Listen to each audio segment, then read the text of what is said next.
Hi friends, देख सकते हैं ये दीनदयालु कोच द्वितीय श्रेणी, ये जनरल कोच है। इसका ये नाम पूरा चला गया है, कुछ पहले लिखा हुआ है, इसको हम रीराइटिंग करेंगे, देखते हैं।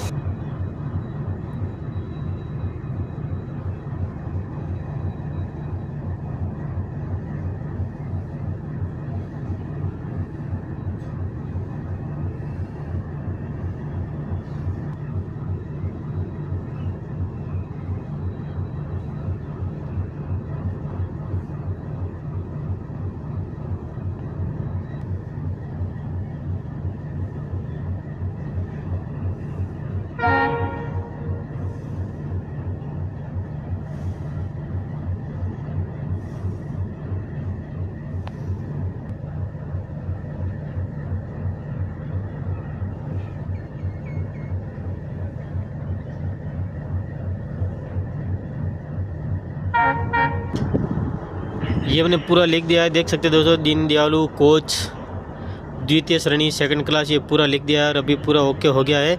ऐसे ही वीडियो अगर आपको अच्छा लगा हो तो हमारे चैनल को सब्सक्राइब करें, लाइक करें और ऐसे ही वीडियो देखने के लिए हमारे चैनल को सब्सक्राइब करें।